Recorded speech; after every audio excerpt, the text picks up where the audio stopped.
অনেক কষ্টে আমি লেখাপড়া শেষ করেছি। আমার জীবনটা আসলে টোটালি সংগ্রামী জীবন। আশরাফুল ইসলাম তখন মাধ্যমিকের শিক্ষার্থী। অভাবের তাড়নায় এক পোশাক ২ বছর ব্যবহারের ফলে কিছুটা হলুদ ও মরিচ ধরে গিয়েছিল। সেজন্য ক্লাসরুমে শিক্ষার্থীদের সামনে বিদ্যালয়ের প্রধান শিক্ষক তাকে চরম অপমানিত করেছিলেন। ছেঁড়া জুতা পায়ে দিনের পর দিন ক্লাস করেছেন। নিজের সংগ্রামী জীবনের এসব কথা বলতে গিয়ে কান্নায় ভেঙে পড়েন চুয়াডাঙ্গার অনার্স সম্পন্ন করা আইসক্রিম বিক্রেতা আশরাফুল। একটা জামা আমি ২ বছর ব্যবহার করেছিলাম। তো স্কুলের যে ড্রেস ছিল সেটা সাদা শার্ট। ২ বছর ব্যবহার করার কারণে আমার সাদা শার্ট কিছুটা হলুদ হয়ে গিয়েছিল এবং পিঠে এবং সামনে মরিচা ধরে গিয়েছিল। এই জন্য স্কুলের হেড স্যার যে প্রিন্সিপাল তিনি আমাকে অপমান করেছিল সবার সামনে, আমার কান মলে দিয়েছিল। আমার পায়ের জুতা ছিঁড়ে গিয়েছিল, সেই ছিঁড়া জুতা নিয়ে আমি স্কুলে যেতাম, ক্লাস করেছি। অনেক কষ্টে আমি লেখাপড়া শেষ করেছি।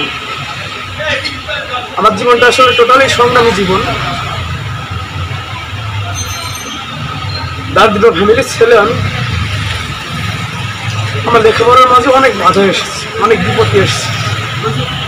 তবুও সকল বাধা বিপত্তি অতিক্রম করে আমি লেখাপড়াটা চালিয়ে গিয়েছি।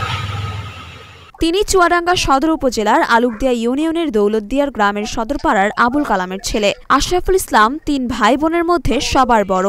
রাষ্ট্রবিজ্ঞান নিয়ে অনার্স সম্পন্ন করেছেন। জানা গেছে বাবা অসুস্থতার কারণে কাজ করতে পারে না, তাই পুরো সংসার এখন আশরাফুলের ঘাড়ে। একটি নয়, ২টি সংসারের দায়িত্ব এখন তার হাতে। মনের মতো চাকরি না পাওয়ায় বেছে নিয়েছেন আইসক্রিম বিক্রেতার কাজ। সংগ্রামী জীবনটা শুরু হয়েছিল এইচএসসি পরীক্ষার পর। কৃতিত্বের সঙ্গে এইচএসসি পাশ করার পর বাবা আবুল কালাম জানালেন আর পড়াতে পারবেন না তাকে। এরপরও আশরাফুল ইসলাম মনোবল হারাননি। আমি যখন এইচএসসি পাশ করি, ইন্টার পাশ করি, তখনই আমার আব্বু বলেছিল তোরা লেখাপড়া করতে হবে না। তবুও আমি এই লেখাপড়ার হাল ছাড়িনি। তবুও আমি অনেক কষ্ট করে নিজে কাজ করে পাশাপাশি টিউশনি করে, তখন টিউশনি করতাম।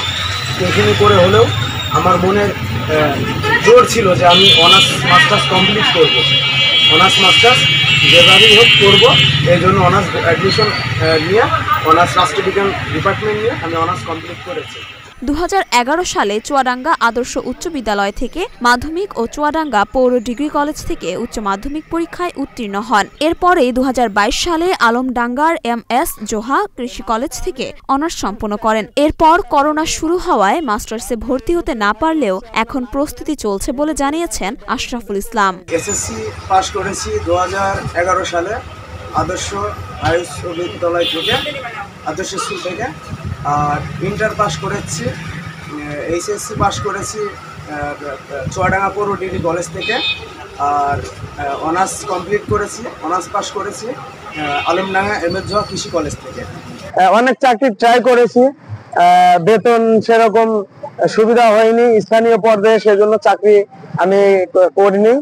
আর ভ্যান আইসক্রিম বিক্রি করি, ভ্যান চালাই, স্বাধীন একটা কাজ, স্বাধীন জব। সরেজমিনে দেখা যায় চুয়াডাঙ্গা শহর সহ আশেপাশের এলাকায় একটি ব্যাটারি চালিত পাখি ভ্যানে ঘুরে ঘুরে আইসক্রিম বিক্রি করছেন আশরাফুল ইসলাম। বাড়িতে নিজের হাতে বানানো আইসক্রিম সকাল থেকে বিকেল পর্যন্ত বিভিন্ন এলাকায় বিক্রি করতে দেখা যায় তাকে। আইসক্রিম বিক্রি করে আমি নিজেকে, আমার ভিতরে কোনো দ্বিধাদ্বন্দ্ব নেই। আমি ভ্যান চালাই, আমি শিক্ষিত ছেলে, এডুকেটেড ছেলে, অনার্স কমপ্লিট করা ছেলে, তবুও আমি লজ্জা বোধ করি না। কেননা আমি মনে করি রিজিকের মালিক আল্লাহ। আল্লাহ যেখানে আমার রিজিক লিখে রেখেছে, যেভাবে রিজিক লিখে রেখেছে আমার সেখানে রিজিক হবে। আমাকে অনেকে কটূক্তি করে এরকম বলে, মাঝে মধ্যে লজ্জা লাগে, অপমান কিছুটা লজ্জা লাগে, হাজার হলে এডুকেটেড ছেলে। তারপরে আমি ওটাকে এড়িয়ে চলে আমি আমার এই সংগ্রামী জীবন, সংগ্রামী পথ, সংগ্রামী কাজ চালিয়ে যাচ্ছি। আমার সংসারের জন্য আমি অক্লান্ত পরিশ্রম করে যাচ্ছি। ভরপুর নারকেল এবং আগাগোড়া ড্যানিশ দুধ। মরিয়ম মিম, ঢাকা পোস্ট। নারকেল এবং আগাগোড়া ড্যানিশ দুধ।